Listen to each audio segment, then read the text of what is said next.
सभी को सादर जय गुरुदेव। राम के पूर्वज राजा रघु एक दानी नरेश थे। उनका दान देने का एक समय निश्चित था। दान का समय पूरा होने पर वह सीधे घुड़साल में जाते घोड़ों की सेवा स्वयं करते थे।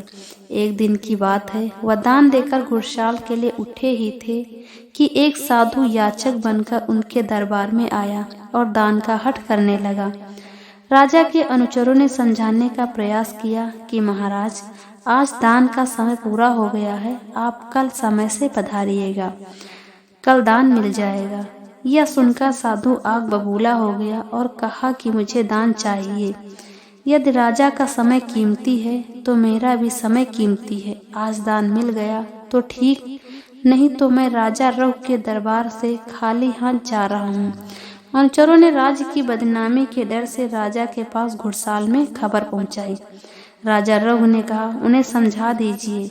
सेवकों ने कहा, खूब समझाया, किंतु वह अपनी आज ही दान लेने की हट पर अड़े हैं। राजा ने कहा कि यहाँ बुला लाओ, हम समझा देते हैं। जब वह महात्मा घुड़साल में पहुंचे तो राजा ने अपने दान का समय पूरा हो जाने की बात कही और अगले दिन समय से पधारने की प्रार्थना की। याचक साधु हट कर गए और कहा, मुझे आज दान देना हो तो दीजिए, अन्यथा मैं खाली हाथ राज की बदनामी करते हुए चला जाऊंगा। कहा गया है कि चंदन की लकड़ी बहुत शीतल होती है, परंतु अधिक रगड़ने पर उसमें भी आग पैदा हो जाती है। अत संघर्षण करे जो कोई, अनल प्रकट चंदन ते होई।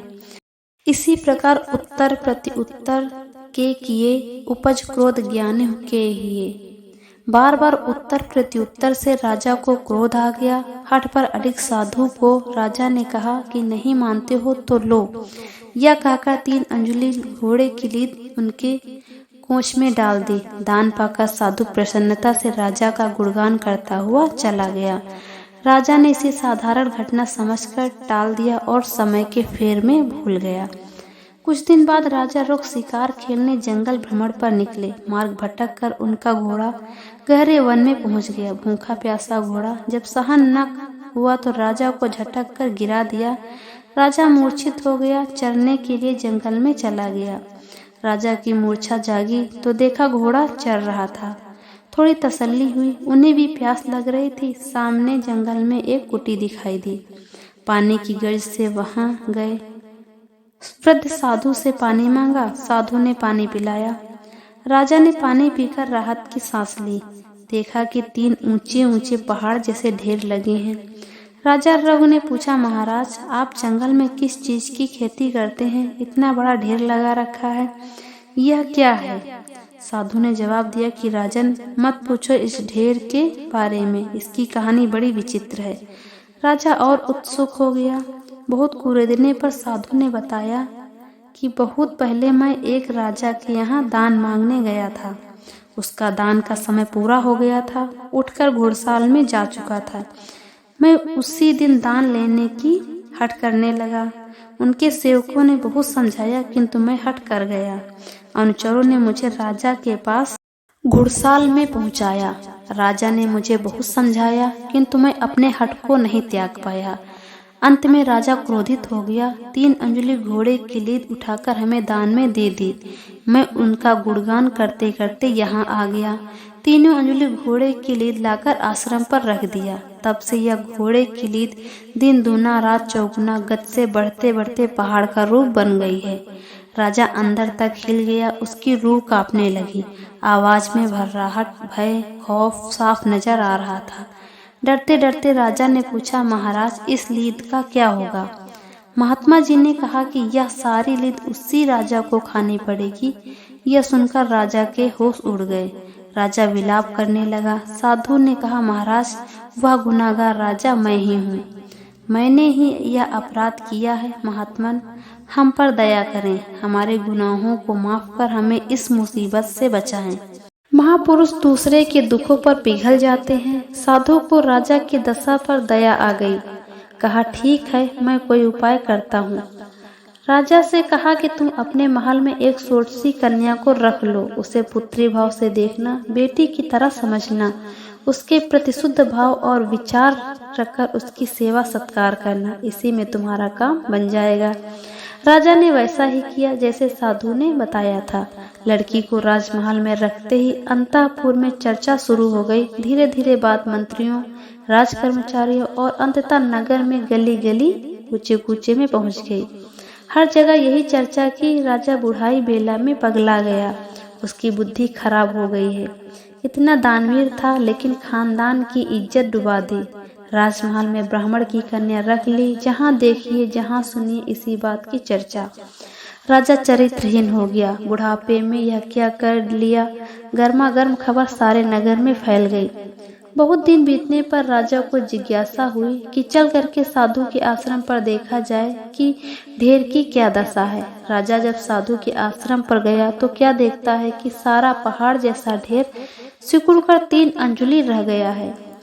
राजा ने साधु से सवाल किया कि महाराज यह क्या है, माजरा समझ में नहीं आया, कृपा करके हमें समझाइए। साधु ने बताया कि देखो राजन, तुम्हारे राज्य की सारी जनता ने तुम्हारी निंदा करके सबने तुम्हारे हिस्से की लीद बांट ली। केवल एक कुम्हार यानी प्रजापति ऐसा है जिसने कभी भी आपकी निंदा नहीं की। उसी के हिस्से की यह 3 अंजुली लीद बची हुई है। राजा ने उसका उपाय पूछा तो साधु ने सचेत किया कि वह कुम्हार बड़ा धर्मनिष्ठ, विद्वान, आचार विचार वाला, साधक और अनुभवी है। उसे किसी की निंदा स्तुति से कोई मतलब नहीं है। वह साधु कुमार साधारण गृहस्थ की भांति रहता था। महात्मा ने कहा कि यदि वह निंदा कर दे तो यह मुसीबत भी खत्म हो जाएगी, अन्यथा कोई उपाय अब नहीं है। साधु ने राजा को सावधान करते हुए कहा कि वह बड़ा चतुर विचारवान है, ऐसे निंदा नहीं करेगा। आप स्वयं उसके घर जाकर उससे सवाल करें कि भाई, मैं बड़ी परेशानी में उधेड़ बुन में फंस गया हूँ, तुम्हारी मदद चाहता हूँ। मैंने अपने घर में एक छोटी कन्या को रख लिया है, क्या यह मैंने उचित किया या अनुचित किया? यदि झटके में वह कह गया तो आपका काम बन सकता है, नहीं तो कोई और उपाय नहीं है। राजा साधु के मंतव्य के अनुसार एक शाम को भेष बदलकर कुम्हार के घर गया। दूर से ही कुम्हार ने राजा को पहचान लिया। बोला, कैसे आज राजा रव की कृपा गरीब के द्वार पर हो गई। राजा शर्मा गए। उन्होंने साधु के बताए तरीके से अपनी बात रखी। सुनकर कुम्हार ने लंबी सांस छोड़ी, ऊपर नीचे देखा, फिर बोला कि बड़े शयाने बनते हो राजा साहब, मुझे ठगने आ गए। राजा साहब, उस सोरसी कन्या को घर में रखकर आपने उचित किया या अनुचित, इसको तो मैं नहीं जानता, किंतु इतना अवश्य जानता हूँ कि साधु बाबा की कुटिया पर जो 3 अंजुली लीद पड़ी हुई है वह मुझे नहीं, आपको ही खानी पड़ेगी। राजा बहुत लज्जित हुआ। पछताता हुआ वह घर लौटा और प्रायश्चित के तौर पर उस 3 अंजुली लीद को गमछे में बांधकर राजमहल में लाया और चूर्ण की भांति एक चम्मच सेवन करता रहा। इस प्रायश्चित के बाद ही उसका पिंड छूटा। कर्म के संसार में सजा जरूर मिलती है। निंदा करने पर दूसरे के पाप लद जाते हैं। कर्मों का बोझा निंदक को ढोना पड़ता है, भोगना पड़ता है। निंदा के समान कोई भारी पाप नहीं। पर निंदा सम अघन गरीशा। जय गुरुदेव।